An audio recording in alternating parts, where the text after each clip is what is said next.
Previously on Balls. Graeme. How's it going, Derek? Yeah, good in yourself, man. Good, man. How things? Yeah, cannot complain, thank you. And I'm sure you've got nothing to complain about at the moment. Life of Riley, eh? Yeah, it was a good week last week. Busy, but excellent. Lots of good memories. Yeah, as you were saying to Gary earlier on, it's from a cricketing point of view, it's just fantastic that you guys get to have these extra days off. I think you've accumulated about 7 or 8. Do you get bonuses if you accumulate extra days off? I think the only bonuses we get is our wives don't kill us as much for being away from home. That's exactly what Gary said, actually. He says it's a family thing. They love it. I just said it's difficult now to try and explain to your wives that cricket really is a 5-day game, because the next time you play a full 5-day game... she's already planning shopping trips for the 5th day and adventures and stuff. So we're under massive pressure now. Fantastic. Well, listen, PGA clap also yes, for your great news. And, another one on the way. Yeah, sure. Things are progressing. It's been, as I say, we found out last week everything's all right and on good track, so we're pretty happy. We're into our 16th week now, so we're progressing nicely. All right. Now, I mean, do you want to know if it's boy or girl, or do you know, or is it something that you don't want to know until the day? We did find out. My wife really knows. She needs to know. She's really hassling me for names. But we're going to keep it secret for a while, though, Dan. Otherwise, I'll promise you'll be the first. Yes, you promise. Well, after the grandparents and the family. Yeah, because we got good news yesterday on the same token as well. And I saw some of the guys writing messages to you. I wasn't sure what it was about. Yeah, no, it was about that. We're also expecting our second one coming up in October. Man, so that's awesome, fantastic. Thanks to John Walland. Just before you, eh? Well, exactly. No, well, look, we would never try and steal your thunder. But thanks to John, who actually who got hold of my gynecologist and revealed it yesterday before we could tell anyone. So he's a friend of mine, Graeme. Yeah. Well, John, I'm sure you're paying him back for all the years that he got you. Yes, thank you. Yes, but payback is slow and certain. So congrats anyway, and we hope everything is going to be absolutely fantastic. Thank you. That's awesome news. Awesome. So a good start. I was just saying, just looking at it, we're knocking off just about everyone in the top 5 in world cricket. Obviously, the series isn't over yet, but it just could not be going any better for our Test cricket at the moment. Yeah, I think you hit the nail on the head. The last sort of 14 months has been incredible. We've performed really well. I guess the challenge for us, Dan, is always to maintain those standards. I think with every win and every time you play extremely well, people's expectations grow, and I think it's exciting for us also because we know that we're on a good track, and hopefully that we have an opportunity where we can really create something special. But with that comes a lot of expectations, and we've got to keep meeting those. Yeah, the one thing I had to smile because and you're on Twitter as well, so you obviously do see a lot of the comments and people when they talk, particularly after a day's play or whatever. I had to smile after when you had them forward 177 odd for 4, and the tweets started coming out. And I think what's happened is that our protesters started spoiling South African cricket fans.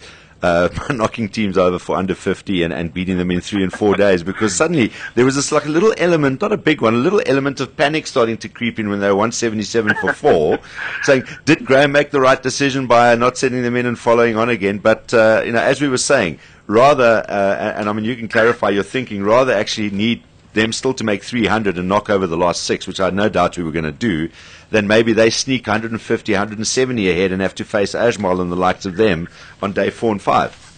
Yeah, there's no doubt. I was chatting to HD about it the other day, actually. I was saying, the commentators are also getting used to the day now. So, they're obviously pushing for the fall line, hoping that we win the game early and they can have extra day on the golf course. Exactly, yeah. I think that at the end of the day, it was for us, it was the right decision. We won the toss, we batted first on a tough wicket to bat first on, because we knew that the cracks and the wicket would get dry and dry and dry with the heat in Joburg, and it'd be, if you had to chase 150 to win a game at the end of the test, it was something we didn't really want to do, So we, and then when you bowled that well, bowled them out for 49, use that decision, So I think we made the right decision in terms of cricket. Obviously, with bowling teams out for 49 and 50 as we have over the last period of time, people get excited. And I think a lot of the times, if you can have a team 150 for 4, 170 for 5 or 6, you're really right in the game. I think as you say, our bowlers have just been bowling so well that, you know, as I say, our expectations are growing. So when teams aren't 50 for 7, it's, you know, there can be a bit of panic.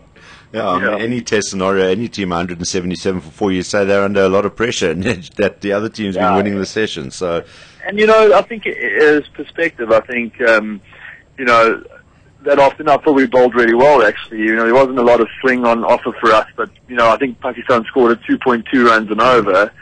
So even though there wasn't a lot on offer for us, we showed a lot of great discipline and patience and stuff, and worked our way to the second new ball. We knew that would be our real opportunity to make an impact, and it did. You know, we closed the game down once we got to the second new ball. So, you know, I think also that our bowlers, you know, because we haven't spent lots of time in the field lately, you know, that afternoon, you know, 18 overs, 20 overs under their belts will really stand in good stead for the rest of the series. Yeah.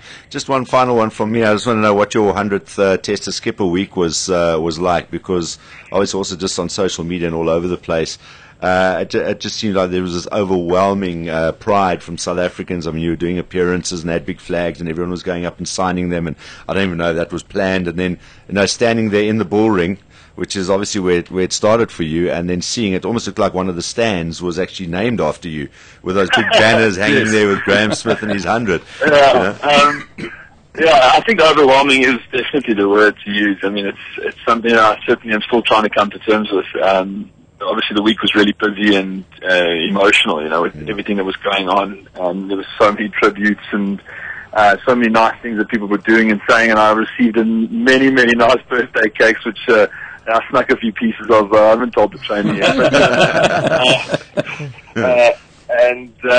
So, yeah, it was just an awesome, incredible week, and you know, the things that have happened over the last week certainly have, you know, been very humbling, and something that I'm very grateful for. I mean, I think so often I've just grown not to expect that sort of outpouring of emotion and love from fans and media and so on. That when it did come, it was, you know, a real type of shock to the system, you know. So it certainly did take a few days to come to terms with. I think also you know, being out in the middle and batting in the bull ring, and on day one, I clearly remember just sitting up at that top tier of the one stand as a young boy, just watching, you know, the Proteas play, and now I was there just seeing these banners around the stadium. So it was just like a real surreal moment for me on the first day.